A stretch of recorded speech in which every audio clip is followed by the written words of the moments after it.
What's up to Lion Talk Live? So we love you too, buddy. What's going on, guys? It is Aiden Hutchinson. What's up, everybody? It's Calvin Johnson Jr. here, a.k.a. Megatron, a.k.a. First Ballot. What's up, man? It's your boy Amon-Ra St. Brown. Greetings and salutations to everyone out there in YouTube land. This is Dan Skipper, offensive weapon for the Detroit Lions. Make sure you all help support Lions Talk Live, Coach Dan, by clicking on that like and subscribe button. Everybody, woo! I love nothing more than watching Lions Talk Live every morning. Woo! Woo!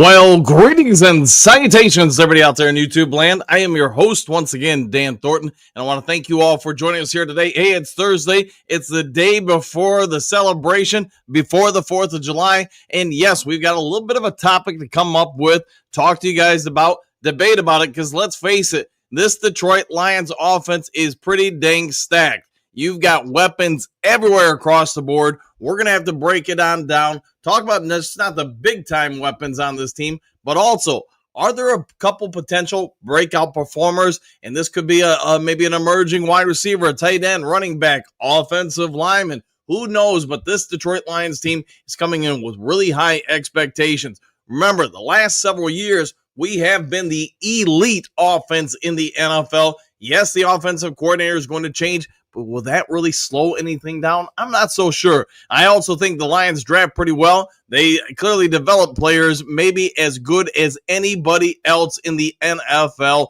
So we're going to break it on down, get into it, and see what you guys have to say about it. Also, he couldn't make it Tuesday, so Anthony from Roar Lions UK will be joining us here today at the bottom of the hour, halfway through the show if you're watching this tape delayed or whatever. All right, with all that done said, before we get into the 5 headlines now, before we get into the main topic today, you probably already know, if you haven't yet subscribed to Lions Talk Live, please consider doing so. Making a push for 13,900 subs, and we're just 30-some subs away, so if you can assist with that, man, I would be thankful. It'd be a heck of a 4th of July present, I guess you could say, if we could hit it all today. Also, if you have a half second of time, it doesn't cost even a dang dime. Reach on down, hit that thumbs up button, hit the like button, hit all the buttons. We try to get every episode of the show between 200, 300, 400 or more thumbs up or likes. Last but never least, you probably see it scrolling at the bottom of the screen. If you are considering buying or selling property anywhere in the good old US of A, let alone Michigan where I live, go ahead and give me a call or shoot me a text, 269-998-2384. Have a quick conversation. What can I do to save you time, save me effort, save you hassle, save you money, save you all the above? I enjoy what I do as a realtor. I enjoy getting out, meeting people, looking at properties, kind of investigating, trying to find out what people are hiding to try to get you to take on their problems or whatever else. So I enjoy that kind of stuff, sort of like I enjoy reporting. So if you want somebody who's going to watch your back, be a watchdog, make sure nobody pulls a fast one on you, go ahead and give me a call or shoot me a text. All right, with all that done, set out of the way, let's get this show rocking and rolling and going and into, as you know, 5 headlines now.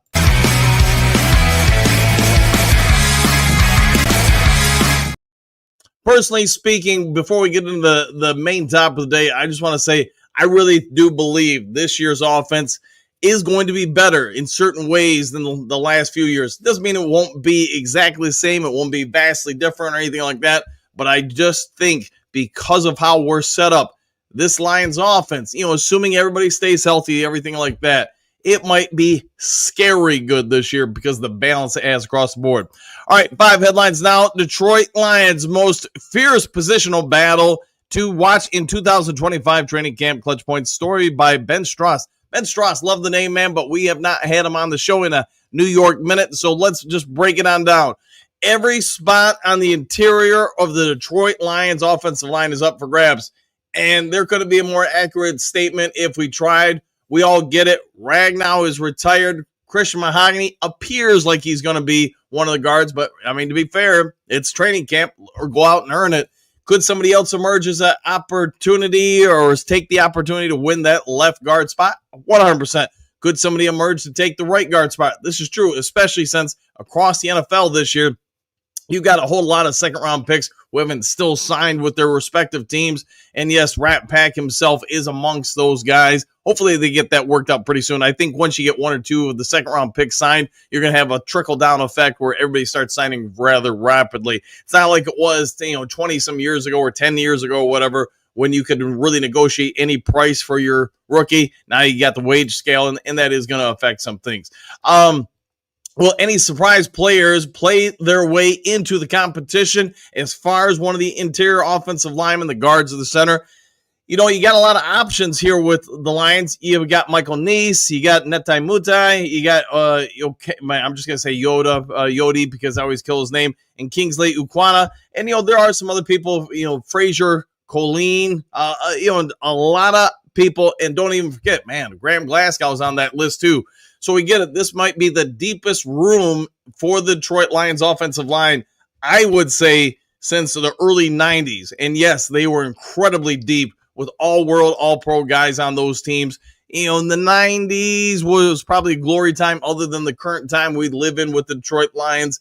But if you look across the board, and we didn't even mention Giovanni Manu. He's going to be in there too. Could he be a guard? I actually think he could be a guard, and a pretty dang powerful guard. I would not have any hesitation putting him lining up next to Panay Sewell. Because you imagine that.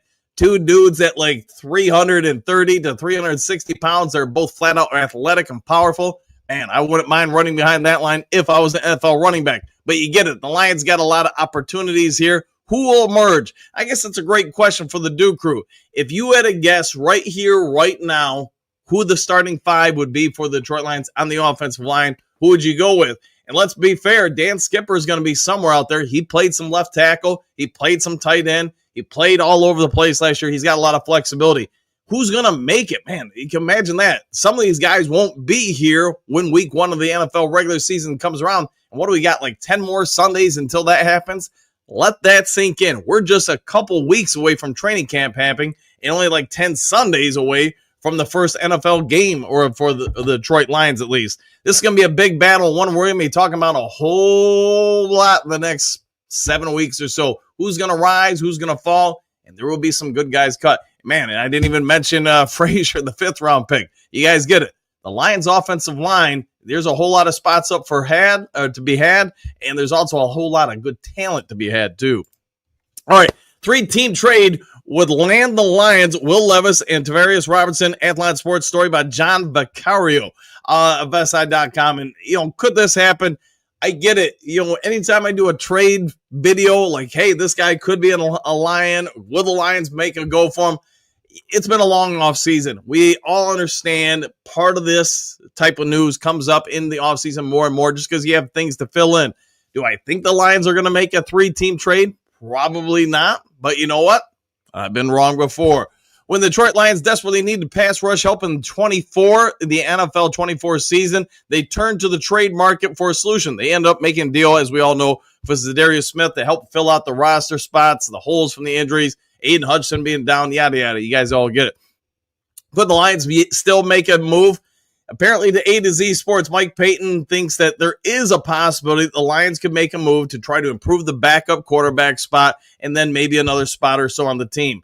The Titans would get Alaquin Muhammad, which I would not be happy about. I really like the guy. And a 2026 5th-round pick for the Lions and Ravens. Now, part of this trade, man, this is a complex one to break down on air, but Lions would also get Baltimore Ravens edge Tavarius Robinson and Tennessee Titans quarterback Will Levis. Would the Lions make this happen? Would all 3 teams really benefit from this? I don't know, man, but it's a story to talk about. Will Brad Holmes always kick the tires on trying to acquire somebody to try to make the team better? I think we all understand that would. Would you be mad or sad? Would you be, happy as all could be if the Lions pulled off a 3-team trade, got Robinson, got Will Levis? Will Levis, to be fair, he looked pretty terrible in my eyes. Every time I watched him play, I just didn't see a whole lot there. And to be fair, it began with his decision-making. Maybe he needs more time to develop. He does have some athleticism. He does have an arm. I guess I'll remember the most about him last year playing against the Bears, and it's almost like he was on the pay take for the Chicago Bears because he kept throwing that game away. The Chicago Bears had no business winning that game against the Tennessee Titans, but if Will Levis doesn't throw them like 18 touchdowns, they probably wouldn't have won it. But I guess Tavarius Robinson, that would not be a bad pickup from a depth perspective for the Detroit Lions, but we'll wait and see what the Duke Rest say. Are you in or are you out on that particular trade? All right, next to the 5 glorious headlines now. Detroit Lions, one big question. Will the offseason brain drain slow us down on the field? Question mark. Headline Sports, story by Doug Farr. Farr thinks that maybe losing all the different coaches we did, and not just the OC and DC, but some of the subordinate coaches, the assistant coaches, could affect us on the field. And I'm not so sure. I think if you just start off by looking at both the OC and DC, so Aaron Glenn, Ben Johnson, they've been preparing, in my view, it doesn't have to be your view, I think the team has been preparing for both those guys to leave for a few seasons now. You've seen some people spend a whole lot of time with them, trying to understudy, trying to get ready for the opportunity. And I get it. You can be an assistant coach all you want, and it's nothing like being a head coach. You guys all understand there's a whole lot of assistant coaches that don't end up ultimately becoming very good head coaches. There's some guys that were terrible as assistant coaches, but are great head coaches because the two fields are vastly different. And I'm talking about basketball, football, probably professional thumb wrestling is no different when it comes to the coaching staff. But what I will say is I do think John Morton's going to be just fine. I think Kelvin Shepard, he's going to be different than Aaron Glenn. I think he's got, just because of his mindset, how he does things, will the defense still be good? Yes. Will they do some things differently? 1,000%. And I expect that with John Morton too. We've all been talking about it for months now. I do feel that John Morton's going to put more of an emphasis on less trick plays and more vertical shots. And I'm okay with it. Put the fear of God into somebody every time you snap that ball. Are we going 70 yards deep on this play? On the defensive side, where's that blitz coming from? Where's that extra edge rusher coming from? I would say, in my opinion only, I think Brian Branch is going to be all over the world on the field this year.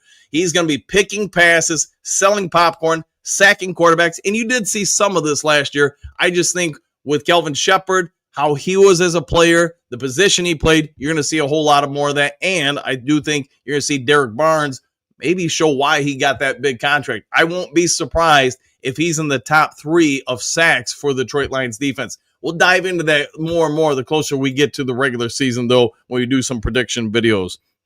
All right, next to the 5 headlines now. Who will be the Detroit Lions 25 training camp darling? Detroit Lions on SI, story by John Macron. Every year, I don't know if it's Luke Chadwick, Tom Kennedy, or whoever else you want to put on the list. Every year you got somebody, God, I can't even remember the kicker's name, maybe 10 years ago, who was from like Australia or something like that could boot like 80-yard field goals. He just wasn't very accurate. Every year, there's somebody in training camp everybody hypes up, talks about, wants to get to know more of. Do they all make it? No, they rarely actually do make it. But there will be somebody in this year's camp that will become a fan favorite that will be watching on the field. If you had to ask me right now, probably the lead for that would be Ahmed Hassanin. I think this guy, man, he's got to be rolling around with an entourage and probably one of those fur mink coats, from the 1950s, because, man, he is the hottest thing in Detroit area codes. In the 313, this guy has got fans galore, and let's be fair, across the Duke crew, everybody's rooting for this guy, and there'll be other ones for sure. Isaac Tesla probably going to get a Head and Shoulders commercial. He might be at the darling. I think we can all agree the expectations for these two are probably justified. They've got a whole lot behind them. They show up well on film. They play a certain way. They practice a certain way. So those two are probably the easy targets. But what say you guys? Is there somebody else we're not considering that could be a camp darling? Maybe everybody's cheering just to make the team. I'm going to guess both those guys I just mentioned will make the team, and it's not going to be much of a shadow of a doubt unless really something unforeseen happens. But if there's somebody else that we're not so sure could make the team that we're kind of all rooting for, who do you think it would be? And I guess that's where the real question becomes, because it's easy to pick out the prime ones. It's not so easy to get the other ones. Maybe Jackson Meeks. I know a bunch of you guys will be saying Ian Kennelly. I really like the guy, especially his size for a safety. His size, his speed, his range. he would be a real nice one if we could pick up, somehow keep on the 53-man roster and to develop, because he's got the stuff you can't teach. Now you got to go ahead and, just coach him up a little bit. Maybe Keith Cooper Jr., that wouldn't be a bad one either for the defensive end spot. But you guys get it. Every year there's somebody that falls in love with or that embraces themselves to the fan base. Who will be the rising star this year? Let me know your thoughts in the comments section if you would be so kind. All right, last of the 5 headlines now. Going to have a little fun with this one. Mad 26, we were talking about him a few weeks ago, kind of slamming the Lions. Well, they did the Lions a whole lot of justice here. Mad 26 perfectly labels Lions head coach Dan Campbell in franchise mode, A to Z Sports by Mike Payton. I get some of you don't play it. Some of you have played it since you were probably 2 years old. But the Madden franchise is what it is. It is, embraced by fans everywhere. And spoiler alert here we go. Detroit Lions head coach MCDC himself was labeled as a developmental wizard. If you're a fan of the Detroit Lions, since his time here being hired in, I'm not going to go through everything on the podium for him, but we can probably all agree on this. Detroit Lions probably are the best, if not the best, one of the top 2 or 3 in the NFL at drafting players and developing players. You could even extend that further. Look at some of the guys we brought in last year that were on other teams' practice squads that are now talked about as, man, you can't cut this dude at all. They did a great job with Alaquin Muhammad, in my opinion. Doesn't have to be your opinion. This is a guy who'd been in the NFL for a live long time, and you know what? By the end of the season, you could say he was a key piece of the defensive line rotation. You could say that for that crazy Irishman, Patty O'Connor. Again, somebody who's been in the NFL forever, just kind of languishing on somebody else's team or teams. And somehow now the idea of cutting that dude along with Alaquin Muhammad, that seems like crazy talk to me, because both of them they give you a motor, they give you flexibility. You can play them at multiple positions. Some of that, per this story, is what the strength of the Detroit Lions are, is what the strength of Dan Campbell. You find guys, you find talent, you know what you do with it, you coach them up and you make something out of them. Where other people seem to miss on targets, we don't. And you could look at the draft classes we've had. Let's face it, everybody in the mother, if you put Amon-Ra St. Brown back in the draft, he would probably be a first-round pick, maybe even a top 15, top 10 pick. I don't know. I'll let you guys debate where he'd be drafted. But you go throughout the Lions roster, Derek Barnes was a late-round pick. Ify Melifonwu, who's no longer here, was a mid-round pick. We might be saying that about Miles Frazier later on. How did he make it to the 5th round? I don't know, but you guys get it. MCDC, it's justified to label him, in my view, as a developmental wizard, because it doesn't matter if you drafted him. It doesn't matter if you poached him off somebody else's practice squad. It doesn't matter if you found him walking the streets. Him and the coaching staff here in Detroit find a great way to develop and put people in excellent positions to succeed. To me, one thing I've learned from coaching is don't come in saying you're going to do this on X and O's. You'll review your talent and build the offensive and defensive mindsets around what those guys can and cannot do. And that does appear to be what MCDC has done and established here in Detroit. All right, with all that done, set out of the way, let's get on over to the next segment of the show. And as you guys probably already know, that is the main topic of the day.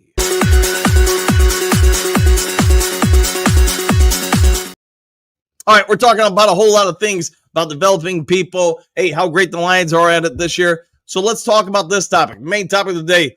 Who will it be this year?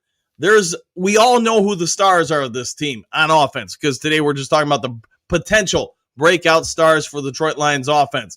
We know Jared Goff. Hey, he's an MVP front runner. It doesn't matter if it's here, LA. The guy's always in that conversation. Hasn't won it, but the fact that you're consistently in it, you're doing something right.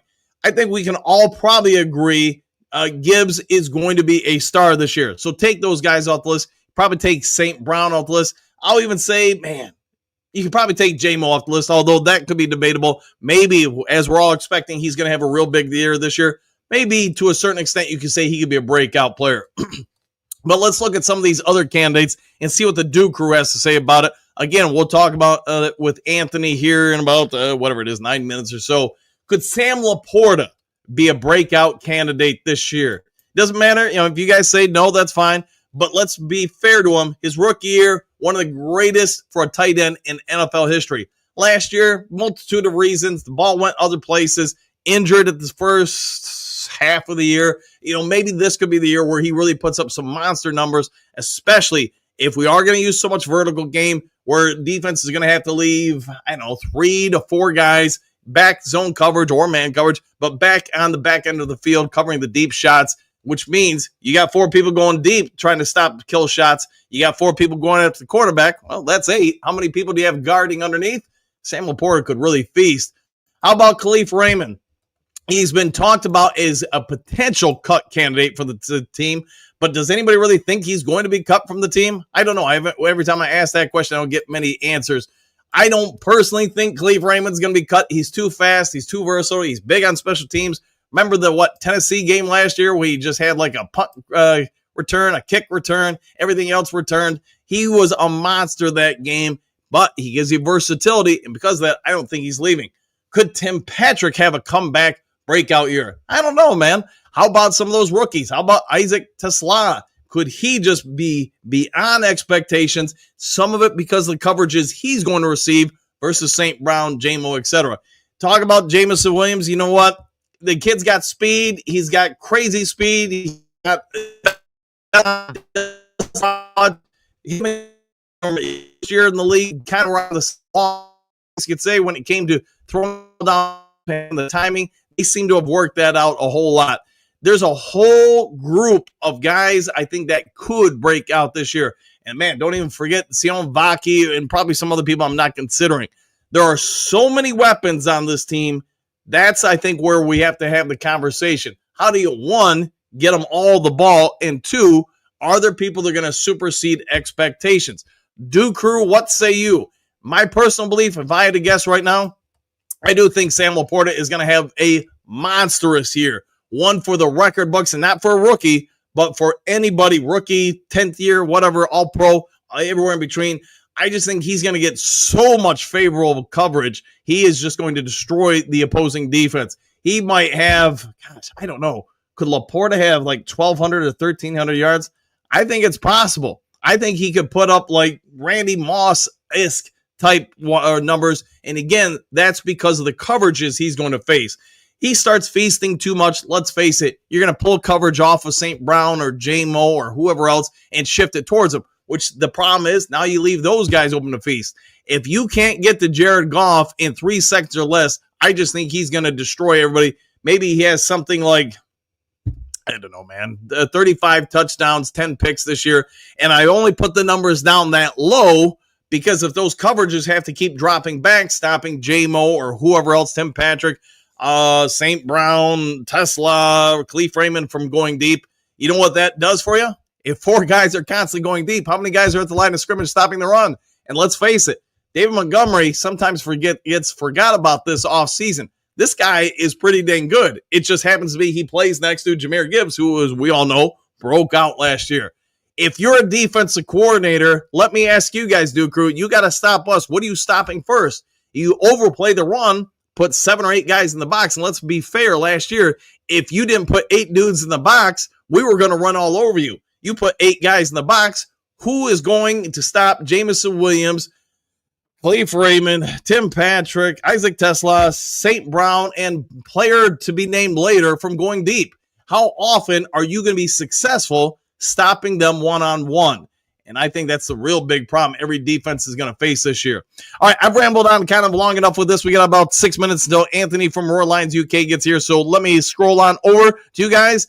But what are your expectations for this Lions offense? Who will break out? Let's start with that. How would you stop it? Let's make that number 2. And number 3, how many points do you guys think we put up this year?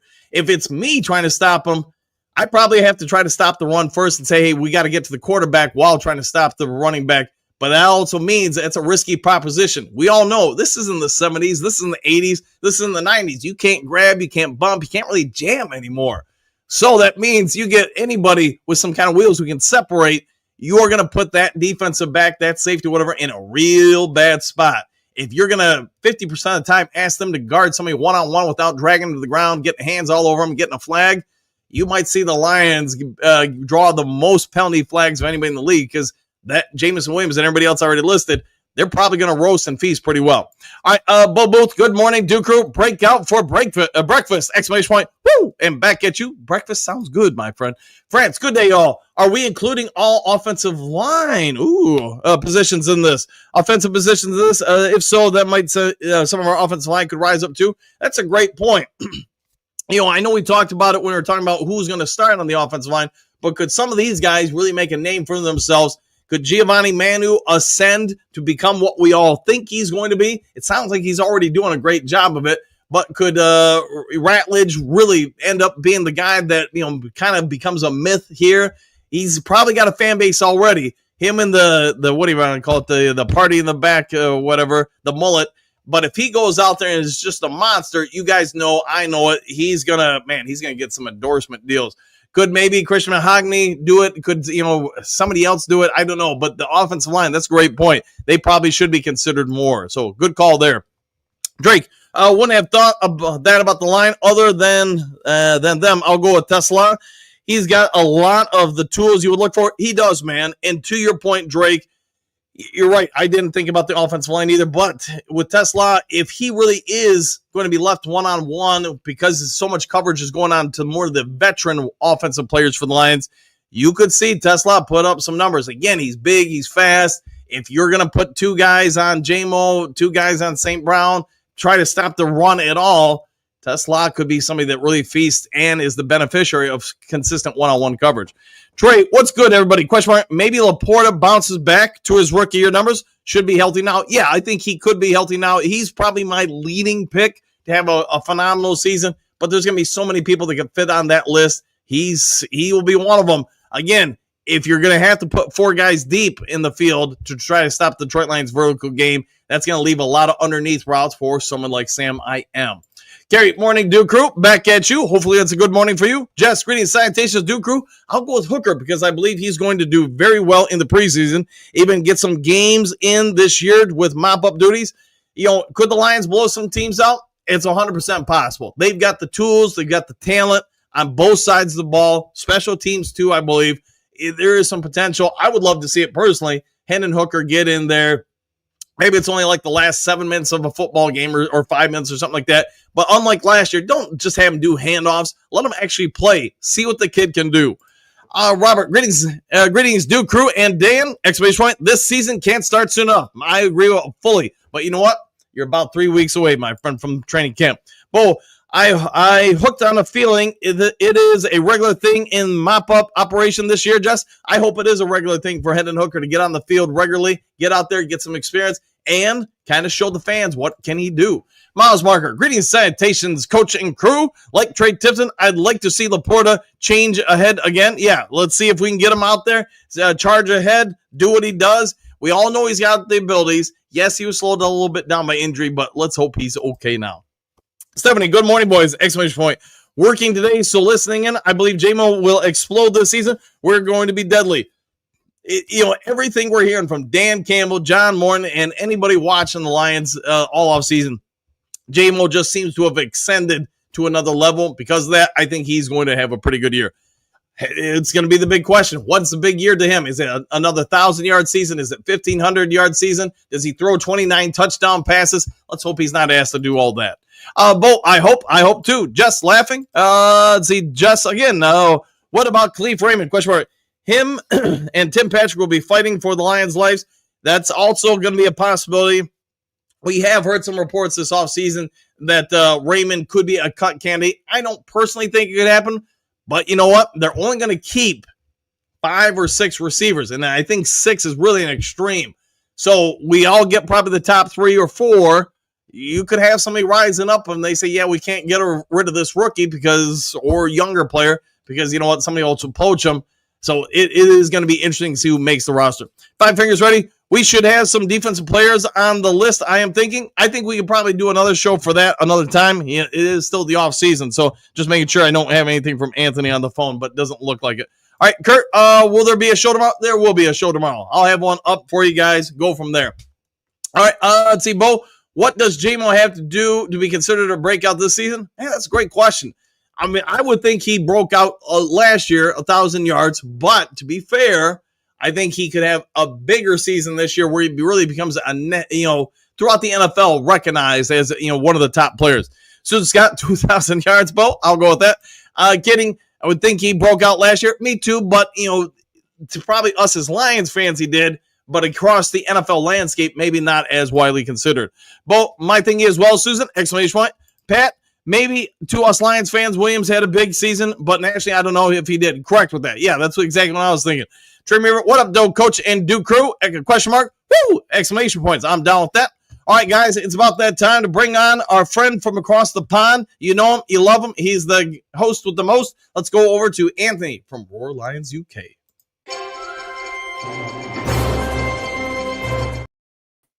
Good afternoon, I think it is there, Anthony. How are you doing?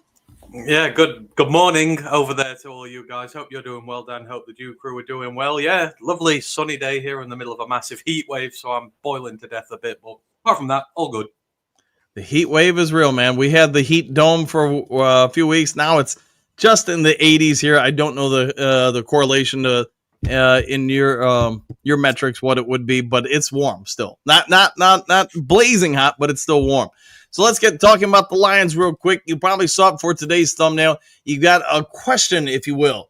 Who will be, in your anticipation, some of the potential offensive breakout stars for the team this year? I mean, it's tough because I feel like our entire offense has really broken out already. I mean, who can break out? The quarterback can't break out because he's great. Both running backs have broken out. The receiver core, J-Mo broke out last year. Amon-Ra's just been great ever since he got in the league.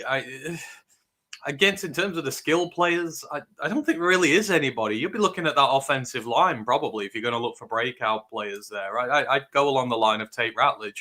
I think he'll be a breakout player from day one. He will be an integral part of our line before we know it. I think he's perfectly suited to this team. So, yeah, I would say it's going to be him. For me, none of the skill guys have really got anything to prove apart from the rookies. And I don't know whether they're going to break out in year one, the rookies we've got. So, yeah, give me Tate. Okay. When it comes to Ratledge, we all know there's across the NFL as a whole, a lot of the second rounders haven't signed. How soon do you think some of these guys do get into the teams, let alone Ratledge? What, in terms of getting the deals done? Sorry. Right.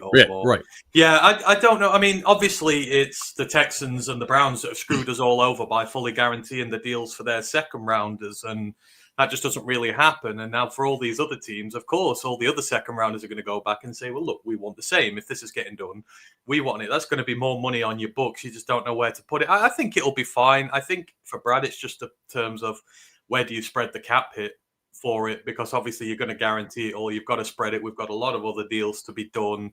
I expect it to be done sooner rather than later with these guys. Obviously, when it comes to training camp, they can sign a rookie participation agreement, which means they can still play even if they've not signed their deal. I would expect him to do that, but I have no concerns at all. I think it's just, the ever-changing landscape of the NFL now. More of these guys are going to want their money protecting. You can get lots of NIL in college now, staying down there, getting big amounts. So it's right that they want more money when they come up initially. So I'm not too fussed. I think it'll probably be done by training camp, if not during, but I have no concerns about it running over into the season or anything like that. He obviously wants to play here, and, it's going to be great to see him.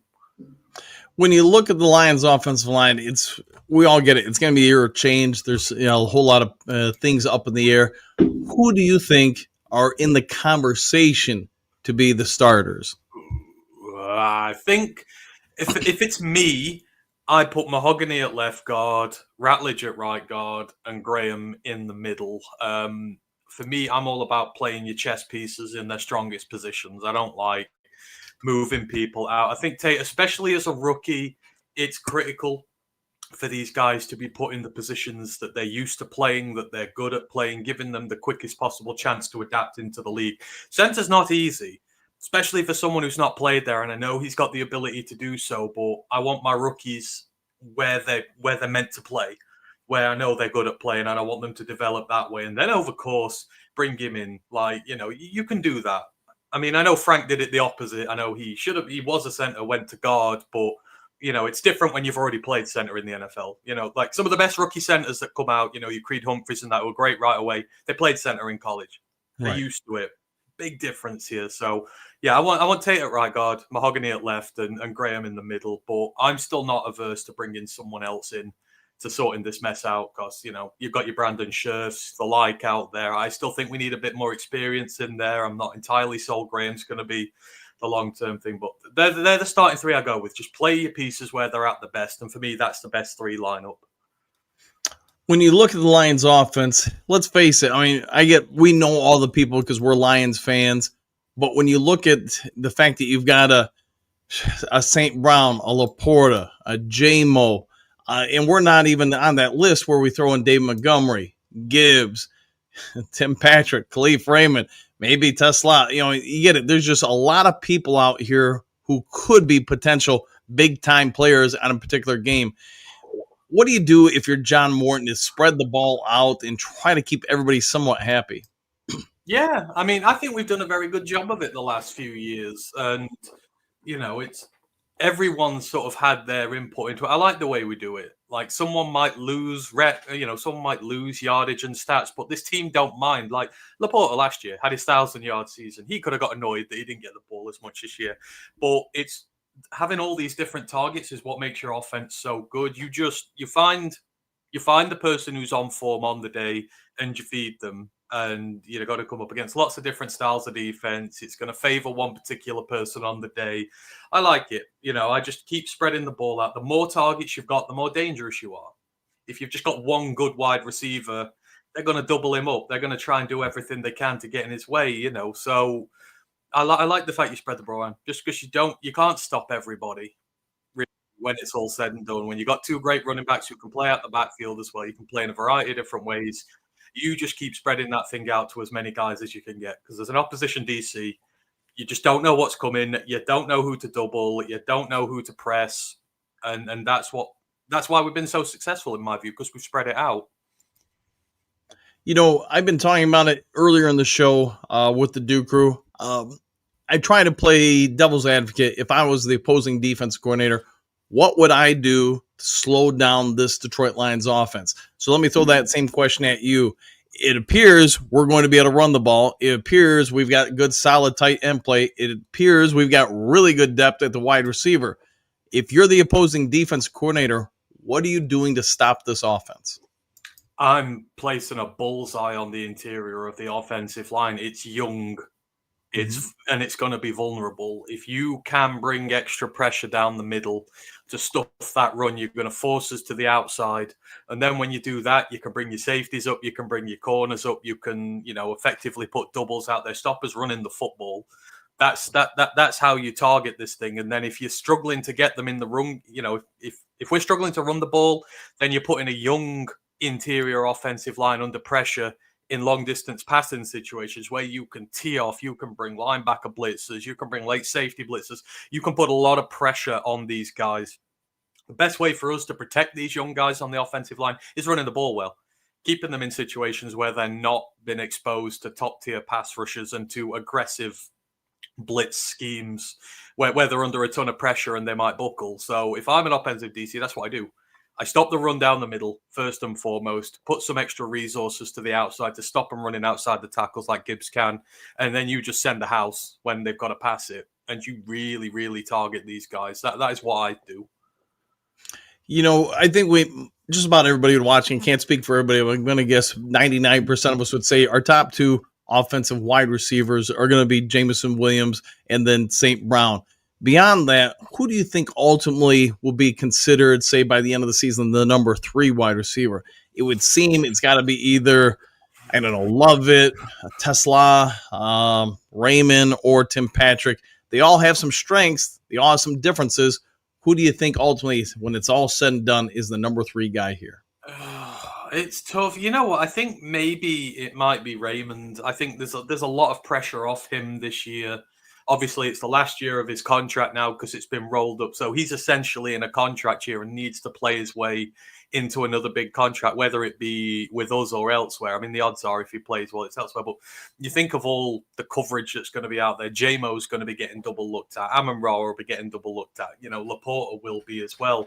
For someone like Raymond, that little Swiss Army knife you can put in there, I think it'll be him who will be able to take advantage of that. Plus, you're going to use them in the backfield a bit as well. I think there's going to be so many eyes elsewhere that people aren't really going to take an interest in him. As far as Tesla and Lovett, I don't see them being year one impact players. I think they're going to get into the team over time. Like Tesla's having to learn a completely new position. We don't really need him in the slot right now because we've got our guys in there already. And Lovett, I'm not sure Lovett makes the roster, to be fair. Like, I know everyone's hyping him up, but he's a 7th round pick for a reason. And, 7th round picks don't make it onto our team anymore. So, yeah, give me Raymond. I think he will be like the steady, dependable 500-yard guy behind 2,000-yard other receivers. Real quick, we've talked about the strength of the Lions, or depth, I guess you could say, of the Lions' offensive line and their wide receivers. Assume that we stick to our normal averages of keeping, 8 or 9 offensive linemen, 5, maybe 6 wide receivers. Who do you think, who's currently on this Lions roster, makes it at both of those positions? I don't know. I'm slicing the number of wide receivers. I ain't taking 8 or 9 linemen. You can't take 8 or 9 linemen. You've got too many rookies in your team, and you've got too many developmental players. Manu's a passenger right now. Mahogany, still technically a rookie going into the year. You got Frazier, rookie. Ratledge, rookie. You've got to carry experience into this team as well. You need your Seekers or your Mooties, stuff like that. And whatever happens with Sorsdal as well. We've got no good tackle depth at this moment in time. So I think you've got to take 10 linemen as a minimum. And then with your receivers, I'd go a little less. I'd take 5, maybe. I might even take 4. I don't know, because I've got a 1,000-yard wide receiver. I've got 2,000-yard running backs. I can probably stash some guys on the, practice squad and bring them up as and when I need to. But I think the most pressing issue is having the depth for that line, because we're just assuming the rookies are going to be good. We're assuming all this movie is going to be good here, but it might not be, and we might need to make changes, and we need to have as much, as many options available as possible in the event that things go wrong. So, I'm taking as many of the linemen as I can. If it means someone like Lovett goes out the door, then I'm perfectly fine with that. I don't mind. I would just take J-Mo, St. Brown, Raymond, Tesla, Patrick. I think I'd just do that. You can't keep everybody. That's the sad part. But, every year in training camp, there seems to be a camp darling, whether it's James Houston, I don't know, Tom Kennedy or something. There's somebody that's, a borderline 53-man guy on the team that kind of the fans rally around, cheer for. Who do you think could be some of the candidates to be that person this year? I mean, the name I see mentioned, I can't remember his last name, but the safety, the Div 2 safety we've got in Ian Kennelly? Yeah, him. I see people love him. And I see a lot of, and obviously with the depth at safety right now, that's an open battle. Anyone might be able to get in there. So I see a lot of love for him. Whether that's going to translate, we'll have to see when it gets to training camp and whatnot. But he's certainly given me the vibes that he's the one who's loved a lot out of these guys who potentially might make the roster. And I don't know too much about him, so I can't make an informed thing at this time. For me, it's weird. I don't really have a camp darling this year. I think that just shows how far we've come, where we used to be looking at the UDFAs going, oh my God, please, some of these guys hit, because we need bodies. Now we're at a point where we've got most of the 52 set already, and it's not really as big a thing now. So, yeah, I think he's the big camp darling this year, and everyone will be certainly cheering him on to try and get on the roster. All right, so now that we look at that, let's talk about just some of the depth overall at this team, how much this team has changed. If you think there's a particular positional battle that, man, anybody could step up and win, are there any spots on this team other than offensive line and wide receiver that you think will really have just the most amount of people trying to battle and make one of the spots? Edge 2. Like, that battle's massive for us. Like, we need someone to start showing out in camp. We've got too many decent rotational guys and not enough can go out there and give us a good starter load guys opposite Hutch. That's going to be the big battle. Can Davenport stay healthy? Can Pascal be consistent? Can, AQM or, someone like that, just take a little step up to the next level? Because, it's great what they do, but if we don't have a bookend edge opposite Hutch, it's going to be problematic. Like, everyone's just going, Hutch is back. I don't want to put these expectations on Hutch where he's got to be back getting 16, 17 sacks just after he's broken his leg. That's not fair to say that he's got to come in. He's going to have to take all this pressure. Don't forget, no McNeil to start the year. No proper bookend to him yet. How much attention is Hutch going to get when he gets back? Like, there's going to be a lot of people zeroed in on him because we're missing some of his biggest running buddies. So for me, it's huge. Someone really has to step up here. Ideally, I want it to be Pascal. Like, it's your contract year, buddy. Show that you care, because at this point, you've just been so inconsistent. You've not fulfilled your potential. You know, maybe depending on what we do this year, if we're going to go with the 3-4, he probably might thrive at the 5-tech role as opposed to a bit on the edge. But just someone step up and help Hutch, please, because we cannot just ask him to do everything off a broken leg. It's not fair on him. And with McNeil out, we need extra pressure off the edge. That's what I'm really, really looking at. Last question for you. Who has the better chance to make the 53-man roster? Oh, boy, I just forgot their name. Kobe Scoresdale or Broderick Martin? I think that is Colby, purely because of our lack of genuine options at tackle. Obviously, Skip has his limits, and Manu is Manu, who's still a development project. So Colby's been in the system 2 years now, going into his third year. You would hope that he can give you maybe a bit of that depth at tackle. I think he gets in for that. Broderick's is harder because there's more DTs. We've brought in more DTs, and obviously we've got guys who can play on the edge and in the middle a bit. So I think it's just in terms of amount of bodies in the room right now that Colby's got a better chance. But I want on record, I want both of them to go in. Again, I don't know when we stopped giving guys 3 years to develop and to get into the team. Like, that's always been the thing here, and I don't think the team will give up on them. If it's this time next year, they're still not working their way into the team, then fine. But don't just get them in for 2 years and start getting rid of them. That then goes against the whole ethos of your team of draft, develop, and look after these guys. And we're taking so many picks who are just pure developmental guys who are going to take 2, 3, 4 years to get there, that you're setting a bad precedent if you get rid of them now. But yeah, Colby's got the better chance of making it, but I want both of them to get in there. All right, Anthony, as always, I want to thank you for coming on the show. Why don't you go ahead and give yourself a shout out to everybody where they can come find you, support you, your efforts, your great work, and the channel. Yeah, you can find me at ROTUK UK. We're a group of Detroit Lions fans from across the pond. So if you want to come and hear your Lions news and views from a British perspective, then come check us out. We're live on Mondays. I do a college show usually on Wednesdays. It's tonight. So if you want to come and talk some college ball with me later today, then do so. We'll be up later, and then we're live during games and everything. You come hang around with us, say hello. We love talking Lions ball, and hopefully it'll be with you guys. But thank you for as always, Dan, and to the Dew crew. Hope you all have a fantastic Thursday. I'm going to go and start some work now, and then chill out after. So take care all. All right, thanks for being here, and we'll see you next week. No worries. Take care. Bye. See you now.